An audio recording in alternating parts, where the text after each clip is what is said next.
Boa noite, pessoal. Tudo bom com vocês? Bom, vamos começar a nossa aula de hoje. Hoje nós iremos discutir um artigo que eu postei anteriormente na plataforma para vocês. É um artigo bem atual, né? Um tema bem recente sobre Covid-19, focando principalmente na questão de diagnóstico, né? Fala sobre tomografia computadorizada, do tórax, PCR, né? Como é que se dá o acompanhamento desses pacientes COVID. Eu vou compartilhar aqui as questões que irão direcionar esse nosso debate, que também foram postadas lá na plataforma, para que a nossa discussão fique mais interessante, digamos assim.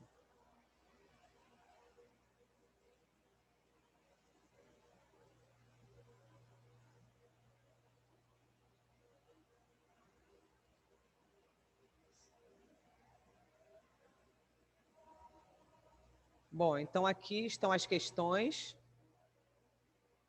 e vamos começar, né? Boa noite, Maria José, que está entrando. Seja bem-vinda à Boa nossa noite, aula. professor.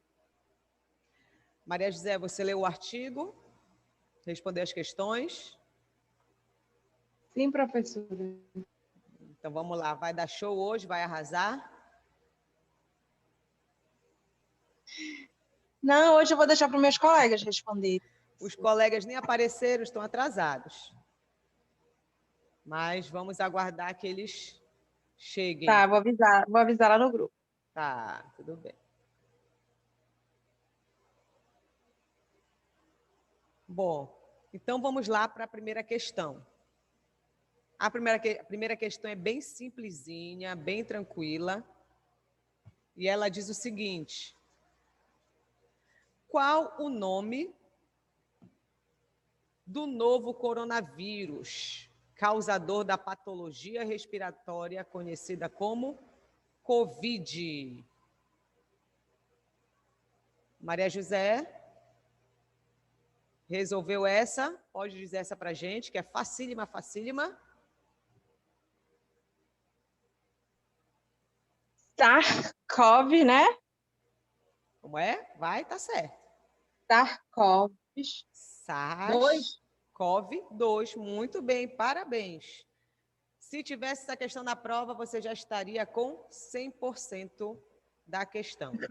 Coloque ela lá, professora. Me empreste um pouco desses pontos aí para outra disciplina. É, né? Vamos ver. Quem sabe pode entrar. Bom, mas vamos aprofundar um pouquinho, né? A resposta é essa. Perfeita, você acertou. Mas vamos tentar brilhantar um pouquinho mais, né? Adicionar mais conteúdo a essa resposta. O que significa o termo SARS-CoV-2? Também não é difícil. Boa noite, Leide, que está chegando. Seja bem-vinda à nossa aula. Boa noite, professora.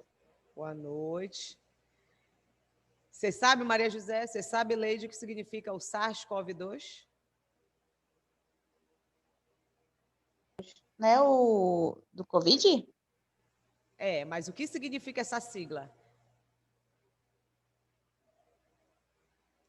SARS-CoV-2 é o nome, é a resposta da nossa primeira pergunta, né?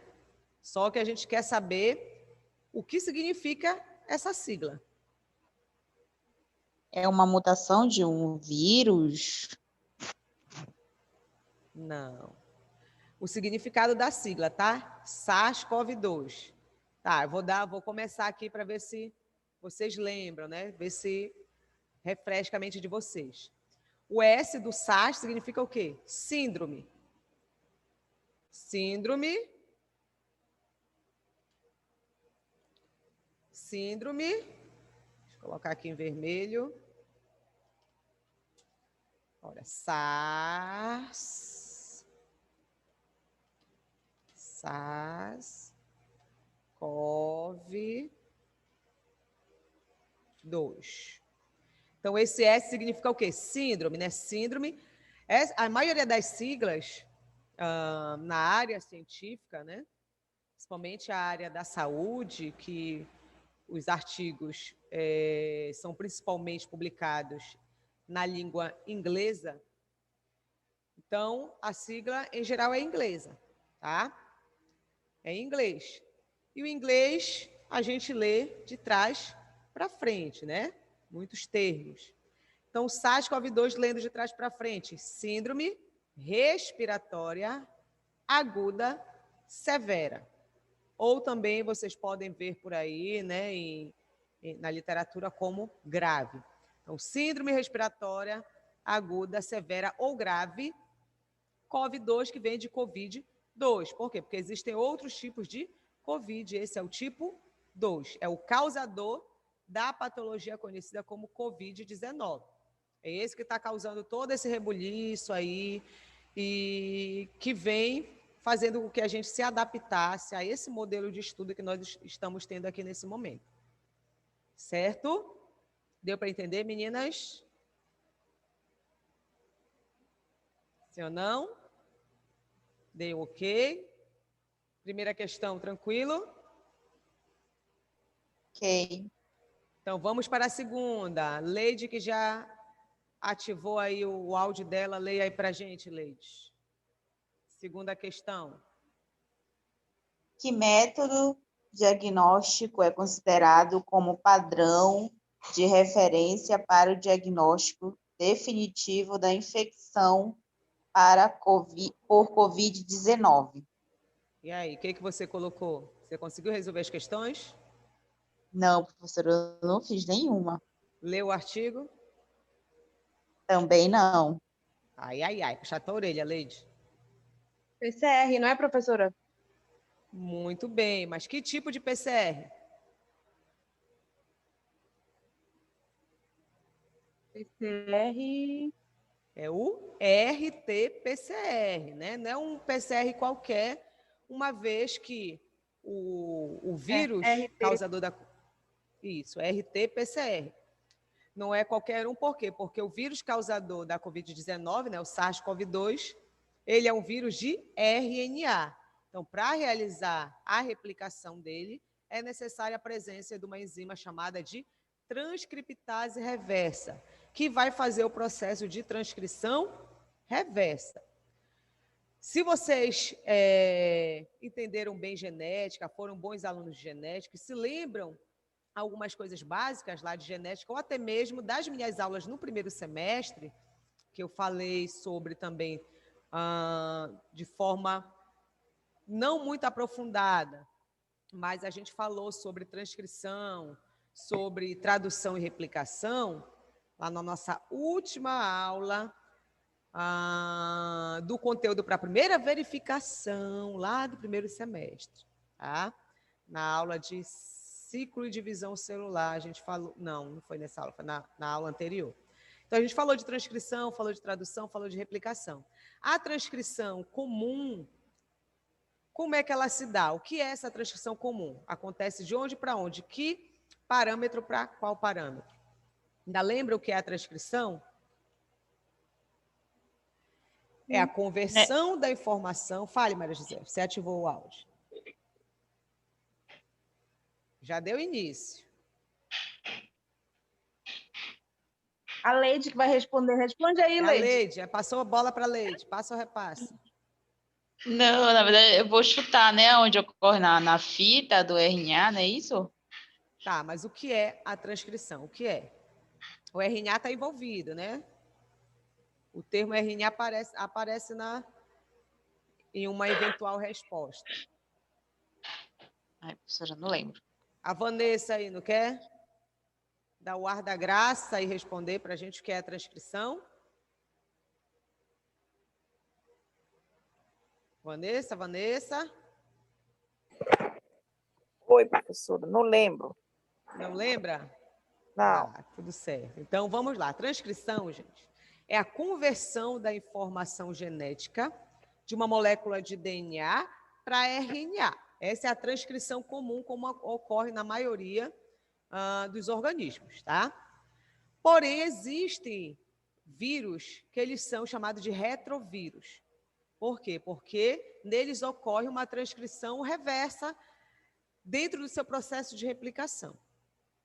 E o vírus causador da COVID, ele é um retrovírus, ele é um vírus de RNA. Então, para que ocorra a replicação dele, ele precisa primeiro ser convertido de RNA para DNA. Logo, a transcrição está sendo ao contrário. A transcrição comum, né, de DNA para RNA, não é isso? Como a gente conhece? Sim. Sim, né? Então, a transcrição reversa é de RNA para DNA. Então, é realizado o RT-PCR porque o SARS-CoV-2 é um vírus de RNA. Tá? Logo, ele precisa primeiro ser convertido para DNA. Tá? Então, RNA para DNA. Continuando, meninas, vocês lembram qual é o objetivo do PCR? Eu já falei isso em aulas anteriores. Vocês lembram aí? Quem pode lembrar? Consegue lembrar um pouquinho?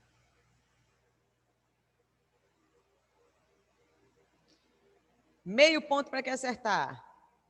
Acabou o tempo. Tempo esgotado. Professora, eu vou ler o que está aqui no artigo. Bora ver se é a mesma coisa. Provavelmente não é. Não está aí. Aqui fala assim, o RT-PCR, reação em cadeia da polimerase com transcrição reversa, que a senhora acabou de explicar, né? Sim. Tá, Aí, continue. Tá, aí, na verdade, ele responde a questão, que fala assim, permanece como padrão de referência para o diagnóstico definitivo de infecção por Covid-19. Sim. Apesar dos relatos de resultados falsos negativos, devido a material celular insuficiente ou técnicas inadequadas de detecção e extração. Mas não é isso, né? Não, você já está respondendo já a próxima questão. Olha, Maria José já respondeu a próxima questão. Espero que tenha sido a mesma resposta. Bom, gente, o RT-PCR ou um PCR comum, o objetivo dele é identificar antígenos do micro-organismo que você está estudando, que nesse caso é quem? É um vírus, né? É o SARS-CoV-2. Todo e qualquer micro-organismo, toda e qualquer espécie, né? Ela apresenta características presentes apenas nelas, ou seja, os conhecidos antígenos, que irão induzir, né, sintomas clínicos no paciente, ok? Então, esses antígenos específicos, é eles que serão investigados no PCR. Então, em relação ao SARS-CoV-2, o objetivo do PCR é investigar antígenos específicos presentes nesse micro-organismo, nessa espécie de vírus. E, para isso, são necessários alguns elementos, né? Alguns componentes da reação, que são como é que eu posso dizer para vocês? Uma reação, você tem os elementos que você vai colocar lá para fazer a reação. Quem são esses elementos, gente? O prime é uma sequência de DNA ou RNA que é complementar a sequência que você quer estudar. Se eu quero investigar a presença de um antígeno do vírus, e através da presença desse antígeno, eu posso dizer que se esse vírus está presente ou não no organismo. Se eu observar que existe cópia desse antígeno na amostra do indivíduo, isso quer dizer que o indivíduo ele está com a infecção, ele está com o vírus presente no organismo dele. Se no PCR der negativo, ou seja, eu não encontrar cópias desse antígeno, isso quer dizer que o paciente não está com esse tipo de vírus, com essa espécie de vírus no organismo dele. A infecção pode ser por outro tipo de micro-organismo, outro tipo de vírus, ou bactéria, ou fungo, mas não o SARS-CoV-2. O que mais eu vou utilizar no PCR? A enzima transcriptase reversa, que irá fazer, né, a transcrição reversa da molécula de RNA para a molécula de DNA, tá? E quem mais? Que elementos mais? Os nucleotídeos, né? Os nucleotídeos não são as unidades formadoras de ácidos nucleicos? Isso a gente aprendeu lá no primeiro semestre e vocês viram com certeza de novo em genética aqui na ESA+. A Maria José foi minha aluna, não foi, Maria José, no primeiro? Maria José, você foi minha aluna? Sim. Foi, né? Sim. Então, a Maria José deve lembrar lá do primeiro semestre, deve ter tido aula, acho que o professor Bruno ou o professor Antônio. Foi o Bruno? Sim. Foi o professor Bruno, né? Foi. Foi Então, o Bruno.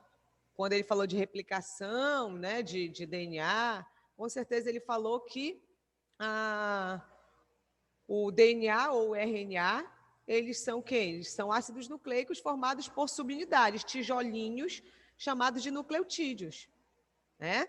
E esses nucleotídeos apresentam na sua composição 3 elementos, entre eles quem? Bases nitrogenadas, que no DNA é quem? Adenina, timina, citosina e guanina. Então, para eu fazer uma molécula de DNA, eu preciso ter esses substratos, né? Esses elementos, essas subunidades, tá? Então, tudo isso entra na reação do PCR, tá? Os nucleotídeos, chamados de DNTP nucleotídeos, tá? A enzima, o prime, para poder encontrar lá no material genético do vírus quem? A sequência que eu quero investigar se está presente ali na amostra do indivíduo, que no caso é quem? A sequência gênica para o antígeno do antígeno específico para esse vírus. Certo, gente? Então, eu vou buscar com tudo isso, é um teste molecular, né? Porque vai a fundo, vai no DNA, vai no material genético, certo? Então, se estiver presente, eu sei que o paciente ele está naquele momento com o vírus. Diferente, né, de um exame sorológico, em que eu posso ter 2 abordagens. Eu posso fazer um exame sorológico podendo mostrar a presença do micro-organismo no indivíduo, ou um exame sorológico em que eu não posso ver a presença desse micro-organismo no indivíduo, apenas ver o quê? A presença de anticorpos. Apenas saber que esse indivíduo ele já teve contato com esse micro-organismo. Tudo bem, gente? Deu para relembrar? Se vocês quiserem relembrar mais PCR, vocês vão nas minhas aulas anteriores, que eu expliquei PCR em outra discussão de artigo, com certeza. Ou não expliquei? PCR? Sim, lembram? professora. Mas deu para entender mais ou menos aqui ó, Deu sim. Falta só essa dar mais um volta ao pouco. passado? Então, vamos lá, então, para a terceira, né? Que a Maria José até já respondeu. Vou ler para a Maria José responder. Olha, a Leide está fazendo aí Já? um apoio com a Maria José. Tá, pode ler, Leide. De acordo com o texto, quais as principais causas de resultados falsos negativos nos exames de RT-PCR para o novo coronavírus? A Maria José vai responder. Responda, Maria José. Devido ao material insuficiente. Isso. O que mais? Ou técnicas inadequadas de detecção e extração. Muito bem, perfeito. O restante? Vanessa. Diante... Leide. É isso mesmo, Maria José. A resposta termina aí mesmo, tá? Nem precisa continuar. É material celular insuficiente. Às vezes o técnico vai lá fazer a colheita do paciente, né, do material, e aí ele não coleta material suficiente para fazer o procedimento, para extrair o material genético do vírus. Então, tendo uma quantidade de material genético insuficiente, né, pouco material, de material viral para fazer o processo do PCR, eu não vou conseguir realizar a técnica, devido a esse material estar em quantidade insuficiente, ok? Ou técnicas inadequadas, né? De repente, o indivíduo responsável por realizar o procedimento, ele não segue lá os procedimentos de forma correta, né? Não faz a técnica de forma adequada, e aí também poderá trazer um erro de diagnóstico, né? Um falso negativo. Ou no processo de extração também, porque esse método é um método caro e também que exige treinamento humano. O indivíduo ele tem que saber manipular bem as amostras, não deixar contaminar, saber preparar as soluções para extrair o material genético, saber utilizar os aparelhos, o termociclador, ok? Os aparelhos para fazer a eletroforese, para comparar a amostra controle positivo com a amostra do paciente. Então, exige que tenha pessoas bem treinadas, tá? Para que o resultado tenha o mínimo possível de problemas de um falso negativo ou de um falso positivo também. Deu para entender, meninas? Senhoritas? Eu. Então, vamos para a quarta. Vocês responderam a quarta? Maria José, responder a quarta?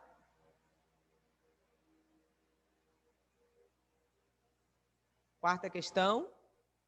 Sim, mas eu me perdi um pouquinho aí na quarta. Estou na dúvida, né? É uma questão assim, mais de interpretação, né? Você tem que ler e interpretar de acordo com os elementos teóricos que você adquiriu no texto. Então, quem pode ler essa para a gente?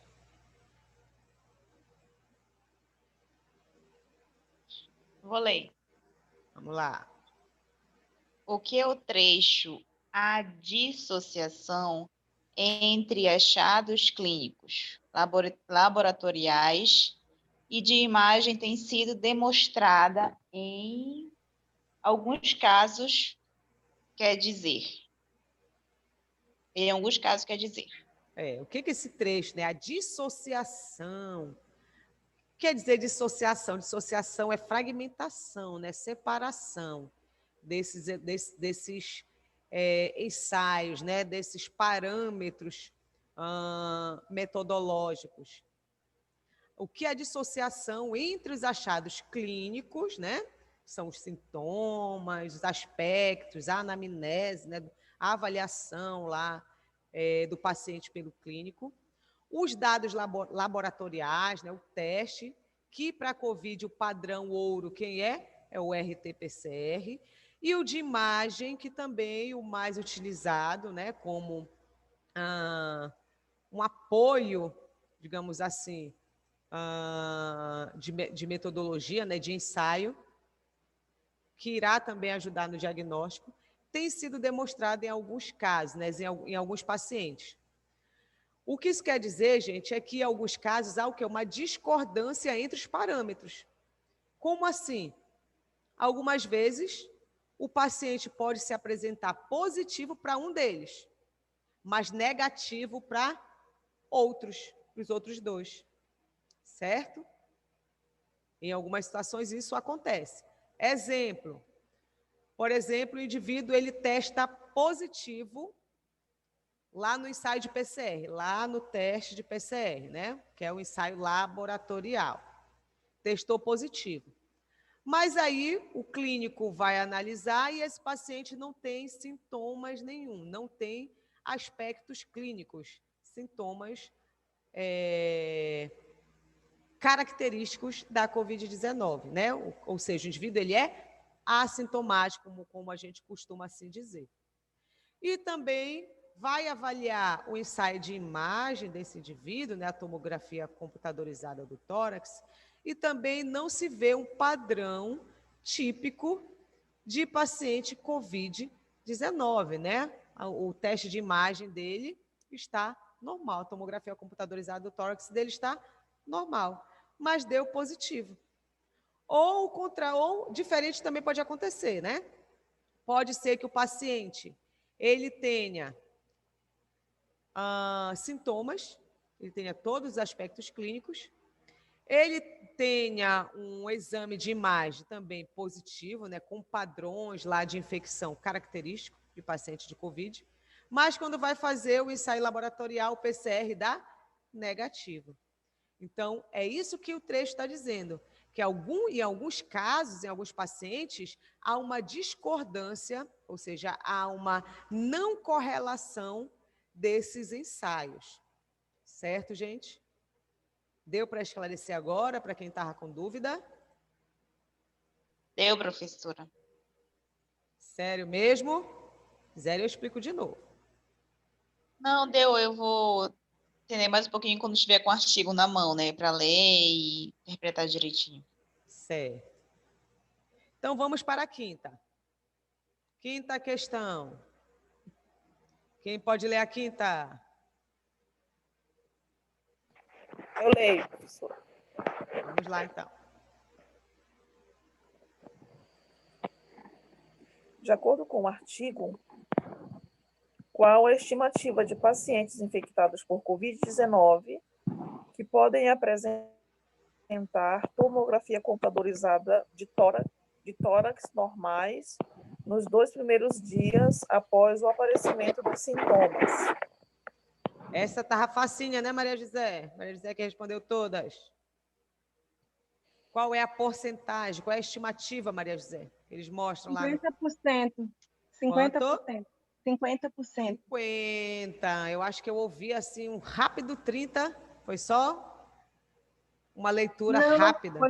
foi meu áudio, professora. É 50%. Ah, muito bem. 50%. Ou seja, 50%, né, dos pacientes podem apresentar o quê, gente?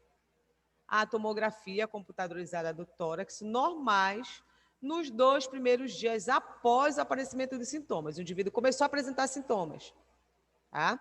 2 dias após esse indivíduo com sintomas, ele vai fazer uma tomografia e dá ainda negativo, né? A tomografia dele continua ali normal, tá? Então, em 50% dos casos ocorre esse tipo de padrão. Vamos para a sexta questão. Quem pode ler a sexta questão?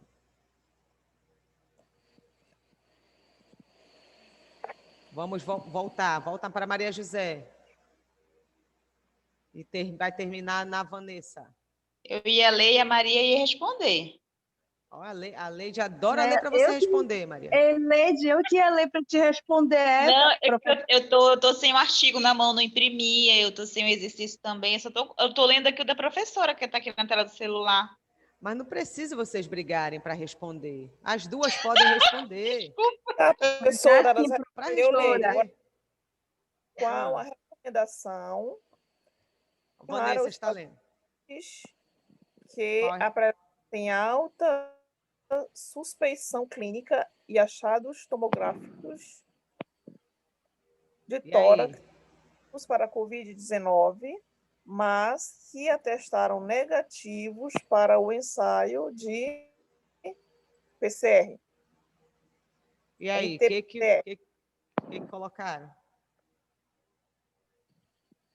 Qual a recomendação, né, para aqueles pacientes que têm suspeitas clínicas, que têm, né, os sintomas, tomografia também positiva, mas que deram negativo lá no confirmatório, lá no PCR? Tem que ser repetidos, né, professora? Muito bem. Isso é só a gente olhar um paciente assim, poxa, não, alguma coisa pode estar errada, né? Ou não, de repente pode ser outra coisa. Mas vamos tentar procurar descartar, já que, principalmente numa situação dessa de pandemia, né? O paciente apresenta características clínicas bem específicas de COVID. Tomografia dele, o pulmão está comprometido com focos também, com padrão semelhante a paciente de COVID. E aí o PCR testa negativo, alguma coisa pode estar errada. Então, o que se faz? O que se aconselha é o clínico solicitar novamente o exame, pedir a repetição do exame, deste exame laboratorial que deu negativo. Não só isso, né? O que mais? Essa pessoa aí que está com características. O que é bom fazer também? O clínico exigir, sugerir, na verdade, né? Porque a pessoa só vai fazer se ela quiser. Hã? O que a gente tem feito. Isolamento. Isso, que a gente Isolamento. tem. Muito bem. Quarentena. Que a gente tem feito esses 2, final de semestre passado, esse semestre praticamente todinho, né? De faculdade, né? Da vida, na verdade, em si, né?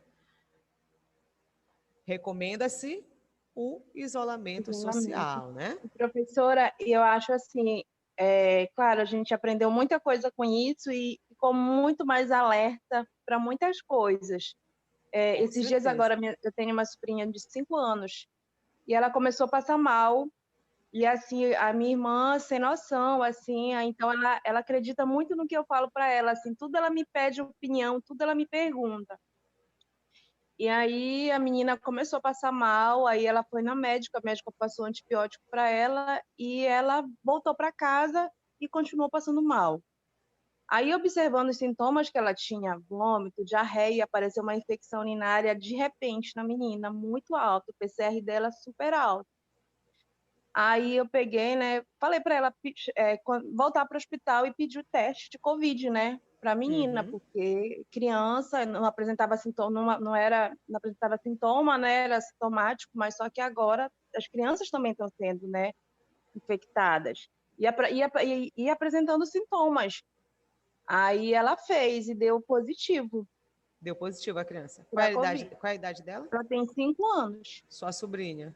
Minha sobrinha. Aí ela ficou internada mais 7 dias, né, tomando antibiótico. Aí, graças a Deus, depois ela deu uma melhorada e voltou para casa e segue isolamento. Que bom. Graças a Deus. Alguém aqui que está na sala teve Covid? Contraiu Covid? Aqui em casa todo mundo pegou, professora. Até as crianças também. Inclusive você. Inclusive eu. E assim, foi logo no início e assim, pegou todo mundo. Só de uma vez. E foi terrível, porque tinha que cuidar. Todo mundo sintomático? Cuidar, todo mundo com sintomas? todo mundo com sintoma. E eu tinha que me cuidar e cuidar de todo mundo. Aí pense na cabeça. Até hoje eu não consigo dormir direito. Fiquei com insônia, fiquei muito esquecida. E assim, mas graças a Deus que a gente não precisou ir para o hospital, a gente tratou em casa, ficou totalmente isolado, mas a gente sobreviveu, graças a Deus. Que bom. Eu também contraí Covid. Não cheguei a ter o diagnóstico laboratorial, mas tive todos os sintomas. Fiquei 2 semanas, sendo a primeira semana fiquei bem ruinzinha, tive febre, tive dores de cabeça, as febres intermitentes que iam e voltavam, muita dor na costa, não sei se você chegou a sentir, Maria, na lombar, principalmente. Na Sim, região lombar, muitas sim, dores na lombar. Sim, uma dor olfato, horrível. paladar, sim. Professora, eu demorei mais de 3 meses para voltar a sentir cheiro e gosto. Até hoje, tem coisas que eu ainda não sinto. Aí eu faço aquela terapia, né, de inalar um pouco cada coisa, assim, para ir voltando ainda, porque eu, inclusive, eu até refiz o teste de novo 3 meses depois, porque eu achava que eu estava de novo, porque eu comecei a passar mal de novo e não sentia nada, não sentia gosto de nada. Só que aí eu repeti, aí já deu o PCR negativo. Você fez sorológico? Fiz. Sorológico, apareceu lá os anticorpos? Ou Sim, já estava... Bom, que bom que você e a sua família ficaram bem, e eu, graças a Deus, também me recuperei. E é continuar mantendo as precauções, né? Porque é verdade. O que a gente está vendo aí, que é uma segunda onda, ela não é descartada. Aqui no Pará, o número de casos já está aumentando, em outros estados já está bem mais alto, e em outros países em que já estava estabilizado, como Itália, França, já estão também tendo problemas novamente, até com risco de lockdown. Até na Alemanha já está com risco de lockdown.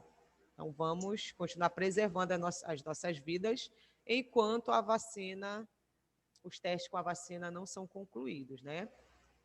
Quando forem concluídos, né, que todos nós tenhamos a responsabilidade de nos vacinar, de vacinar os filhos, de vacinar a família, porque o dom maior que a gente tem aqui é a vida, né? Essa daí não volta mais. Então, vamos lá, gente, vamos continuar. Foi a sexta, não foi, que a gente respondeu? Foi. Vamos para a sétima. Quem pode ler a sétima? Está acabando. Hoje a aula foi bem curtinha.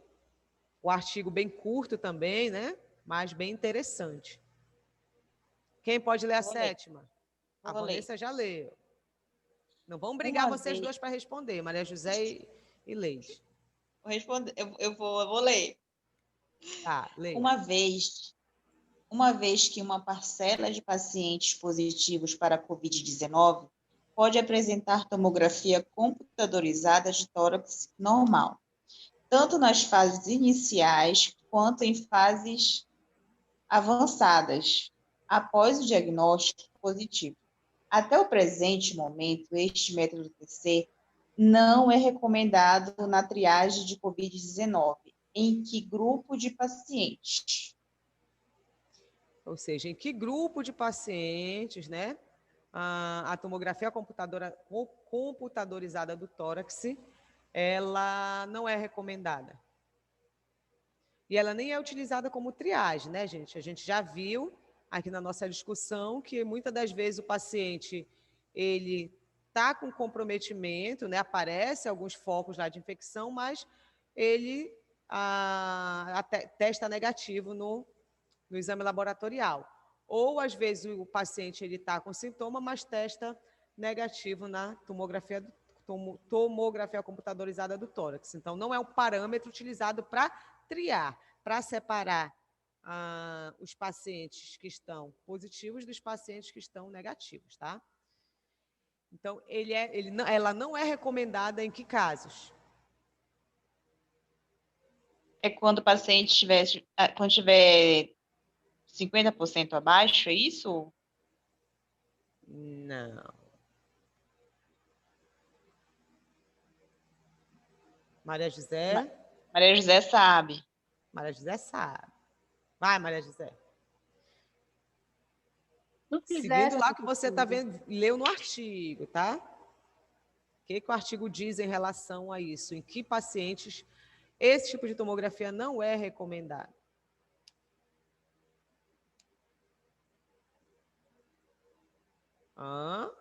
Não fiz essa, professora. Eu passo essa para a Leide. Olha, a Leide passou para você, a Leide pode passar para a Vanessa se ela quiser. Passei para a Vanessa. E aí, Vanessa? Professora, eu repasso para a Maria. Tá bom, passem para mim. Vamos ver se eu sei essa daqui. Gente, é no grupo de pacientes assintomáticos. Se o paciente chega lá na consulta, né, lá com o clínico, e ele não tem sintoma nenhum, ele só, quero fazer porque está numa pandemia, um parente meu pegou, mas ele não tem sintomas nenhum. Então, é perda de tempo, tá? E de recurso, fazer uma tomografia computadorizada nesse paciente e deixar de fazer num paciente que necessite, tá? Então, nos pacientes assintomáticos não é recomendado. Ok? Deu para entender? Sim, deu.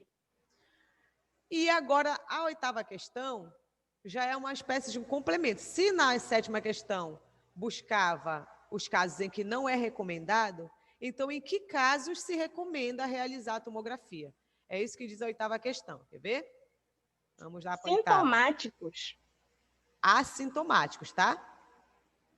A sétima, no caso de pacientes assintomáticos, aqueles que não apresentam os aspectos clínicos característicos da Covid-19. Ok?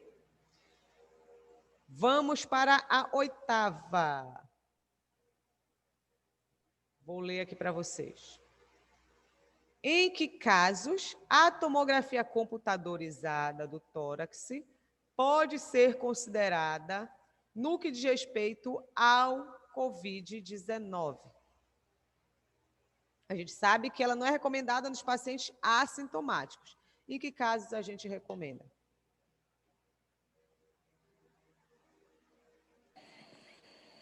E aí? Professora, seria em pacientes que tiveram, o PCR deu positivo, porém não apresenta sintoma ou aparentemente está tudo bem com ele, alguma coisa assim. Durante, né, essa pandemia, eu fiz muitos cursos, assim, de Covid. Eu nem respondi, na verdade, o meu exercício. Eu respondi assim, porque pelo que a gente já aprendeu, né? Eu dando uma lida agora aqui no artigo. Mas, professor, eu acho assim, a gente viu muito casos de pessoas que aparentemente elas estavam bem, mas tipo, iam fazer ou uma tomografia ou um raio-x e estava com o pulmão totalmente comprometido, ou 50%, ou 30%. Eu vi muito artigo assim, nesse sentido, né? Então, a gente viu isso lá na quarta questão, né? Sim, existe algumas vezes, uma ausência de correlação em alguns casos. Tá? Mas, Maria José, assim, pensando e racionando o que você falou, se o paciente fez o PCR e deu positivo, para o exame confirmatório não é necessário fazer a tomografia computadorizada, porque depende do que eu quero saber. Eu quero saber se o paciente está com a COVID. E aí eu fiz o PCR, deu. Já respondeu minha pergunta? Já. Agora, digamos que eu quero acompanhar esse paciente. Olha, deu positivo. Vamos ver como é que está o pulmão do paciente? Aí sim, pode ser necessário, não que pode ser necessário, mas digamos assim, é um procedimento que é correto para que o clínico, né, para que o infectologista possa acompanhar esse paciente da melhor forma possível. Olha, deu positivo.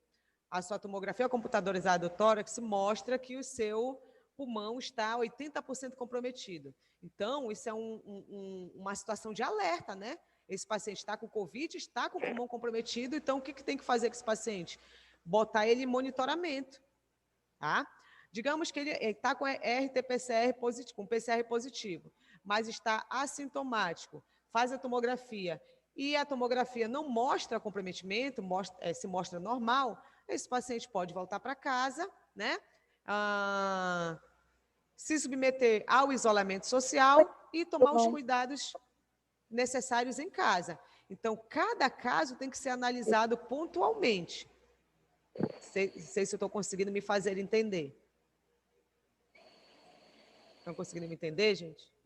Tanto que fala aqui, né, no final do artigo, que fala assim,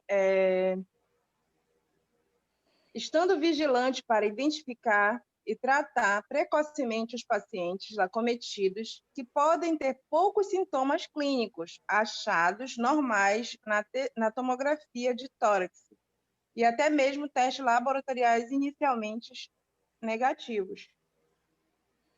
Sim, sim. Então, todo esse cuidado, né, essa atenção, ela é necessária. Cada paciente tem que ver como é que esse paciente chega, certo?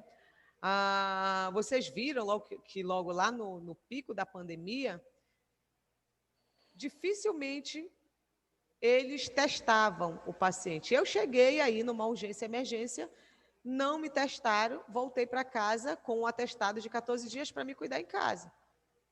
Então, em que casos eles faziam o exame no paciente? Quando o paciente chegava praticamente morrendo, né? Chegava com muita falta de ar, aí fazia lá a tomografia do tórax. Por quê? Porque o paciente está sintomático. E esse é um dos elementos, um dos pacientes que respondem à 8ª questão. Tá? Em que caso a tomografia computadorizada do tórax, ela pode ser utilizada, né? Ela é recomendada. No caso de pacientes sintomáticos, né? Diferente da 7ª questão, que não é recomendada nos assintomáticos. Nos pacientes que já estão hospitalizados, né? O paciente chegou mal, hospitalizou. Vamos fazer uma tomografia do tórax para acompanhar, ver como é que está o pulmão desse paciente. O pulmão dele também deu comprometido. Vamos fazer o PCR para confirmar, porque o confirmatório é quem, gente? É o PCR. Apesar de observarmos, né, alguns casos de falso negativo. em que, nesses casos, a gente já viu que o correto a fazer é repetir. Tá? Então, resposta da 8ª questão. Em caso de pacientes sintomáticos, tá? Pacientes hospitalizados que já estão mal e algumas situações clínicas específicas que devem ser avaliadas pelo próprio médico de plantão, né? Pelo próprio clínico que está ali de plantão.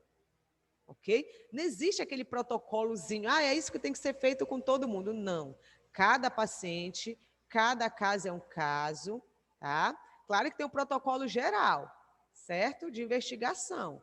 O paciente chegou mal, né? O que tem que ser feito? Mal com sintomas clínicos, faz a tomografia. Mas ainda não se sabe o que é. Suspeita-se que seja Covid porque estamos numa pandemia. Então, vamos fazer para confirmar, até mesmo para adicionar esse dado à estatística do Ministério da Saúde. Ok, gente? Certo? Crianças? Sim. Então, gente, por hoje, a gente fica por aqui. A semana que vem a gente vai fazer a nossa revisão. O que eu aconselho vocês agora é darem uma revisada já no material que vocês têm na plataforma. Revisem as nossas aulas gravadas, o exercício que a gente já resolveu, tá? Tragam as dúvidas de vocês para a revisão.